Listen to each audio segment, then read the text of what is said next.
This video is brought to you by the Renewed Mind Healing Institute, and I'm your host, Nicole. I want to thank you for stopping by our broadcast channel. Our subscribers mean everything to us, so please take a moment to hit the red subscribe button and then click the bell for notifications each and every time we share new healing and enriching content. We're glad you're here. Let's get started.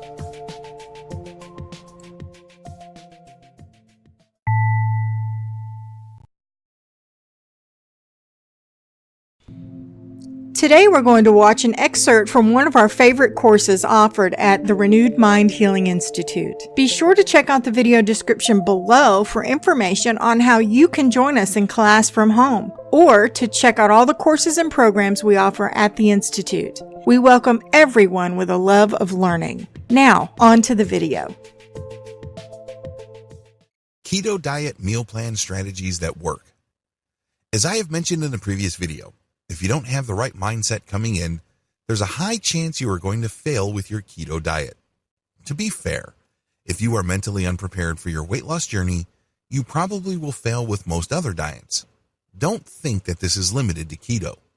Your lack of mental preparation may mean that you may have certain emotional vulnerabilities which can translate to you getting off your keto diet sooner rather than later. Thankfully, there are certain strategies that you can use if you have the right mindset. Having the right weight loss mindset is essential. It's non-negotiable. There's no getting around it. This is why I suggest that before you go any further, review video 5 thoroughly. With that said, here are some key strategies that would help you transition to a keto diet and stick with it. Quick note, transitioning to keto is actually easy. Seriously, when you're beginning any kind of diet, you would be pumped up. You would be excited about getting started because you know that it benefits a lot of people. You have seen the results other people got, so you can't wait to try it yourself. Getting started is not the problem. Getting pumped up, getting excited, and getting ready are all awesome. The problem is sticking to it. This is why you need the right mindset and the right meal plan strategies. Please focus on the following. Focus on fatty food that fits your taste. One of the most commonly recommended high-fat foods for people starting out on keto is avocado. Well, it's easy to see why avocado is a usual suspect. It is high in fiber and it's loaded with fat. What's not to love? The problem is, if you don't have a particular taste for avocado, it might seem like you are nibbling on a piece of wax. It takes some getting used to. Most people usually mix avocado with something else. Either they turn it into guacamole and enjoy it with Mexican dishes, or they turn it into some sort of ice cream. Now, you know that on a keto diet, you cannot enjoy regular ice cream. This snack is loaded with sugar and milk, which has lactose, so you're stuck with a plain avocado. There is a workaround to this. Focus on fatty foods that already have the taste profile you already prefer. In other words, stick with what you know. If you already prefer certain foods like pork rinds or other oily, salty snacks, then load up on them. This is no time to acquire new tastes. Remember, as I have mentioned in video 5, the secret to transitioning to keto and sticking with it successfully over a sustained period of time is displacement, not replacement. When you are trying to discover a new taste or trying to read just your taste buds to accommodate new tastes, you are replacing. Don't fool yourself into thinking that you are displacing your old meal plan. You are replacing. Bad strategy. Sooner or later, something will get knocked loose and you will go back to your old eating habits. The better approach is to focus on fatty food that already fits your taste. The good news is, we already have these. A lot of people who are not on a keto diet think that these are guilty pleasures. They think that they should only eat these dishes or snacks from time to time. Well, when you switch over to a keto diet, your wish is fulfilled. You can eat those items pretty much every day. Isn't that good news? Focus on fatty foods that already have the taste profile you desire. Shoot to feel fuller for a longer period of time. When you eat anything throughout the day, eat strategically. Say to yourself, when I load up on this type of food, is it going to fill me up for a longer period of time? If you don't know what I'm getting at, think about the times when you used to eat apples as snacks. Sure, apples are light snacks. They're loaded with vitamins. But sooner rather than later, you're going to get hungry again. This is due to the fact that apples have sugar. Now, if you replace apples with chocolate bars or candy bars or cookies, The same thing applies, but on a worse scale. You find yourself snacking throughout the day because of your blood sugar's roller coaster ride.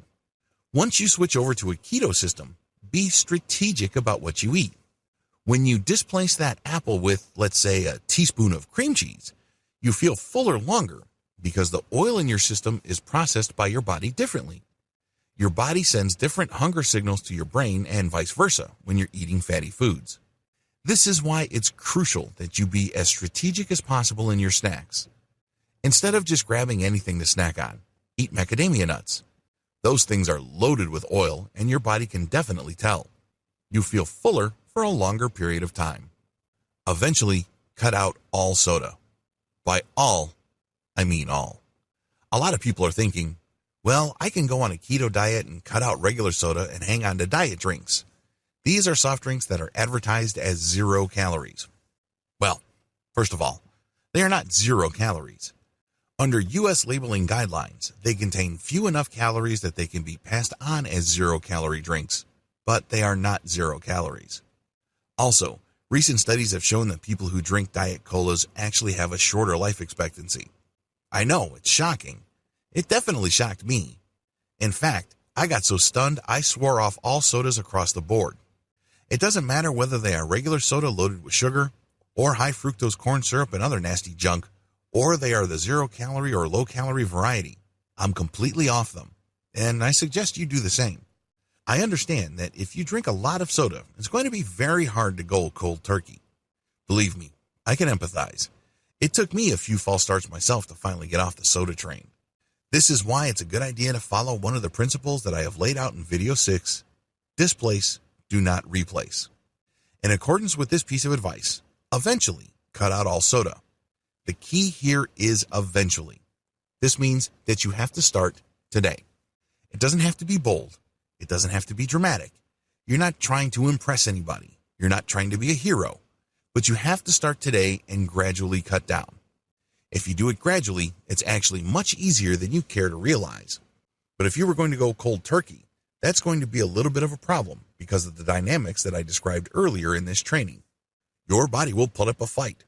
Your body is used to doing things a certain way. Your body has grown accustomed to certain patterns, and believe me, it's going to push back. Sooner or later, you will find yourself doing the same things as before. Before you know it, you will be eating the same stuff as before. So don't do things that way. There's no need for some sort of black and white change. Again, you're not trying to impress anybody. You're not trying to put on a show. Instead, you want to adopt something that will stick. Eventually, cut out grain-based snacks. Let me be completely honest with you. One of the biggest hassles with adopting a keto diet involves snacks. A lot of the snacks available out there are grain-based. It doesn't matter what you're into. Maybe you're into corn chips, corn flakes, puff snacks, rice cakes, potato chips, the whole 9 yards. When you look at the common laundry list of snack items in the United States and elsewhere, they have one common denominator for the most part. I am, of course, talking about grains. It doesn't matter whether that grain is rice or corn, or it involves a starchy vegetable like potato. They're all loaded with starch. They're all off limits to you if you switch to a keto diet. This is why it's a good idea to eventually cut down on grain-based snacks as you load up on fatty nuts like walnuts or macadamia. Peanuts are off limits. Peanuts are not going to get you where you want to go as far as your keto diet is concerned. Stick to high-fat bombs like macadamia and walnuts. This is a little bit tricky because normally macadamia nuts and walnuts are often packaged with chocolate or something sweet. You're going to have to make the adjustment to these nuts in their pure form. The good news is that you probably already have a taste for them if you have had macadamia and walnut as part of some sort of mixed nuts package. Load up on these. Slowly cut out milk-based snacks.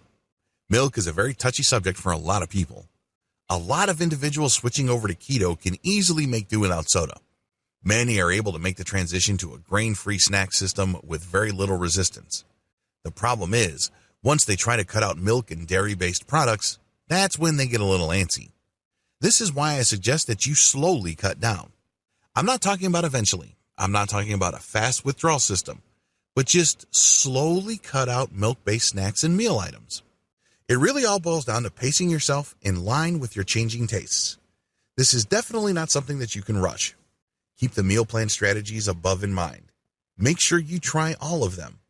If you're having a tough time with one, keep at it. Again, there's no need to be a hero.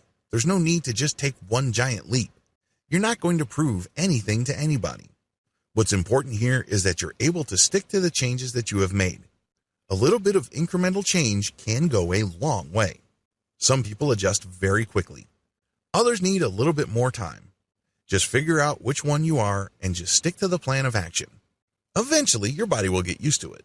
Eventually, your taste buds will adjust. Okay, I hope that video was helpful for you.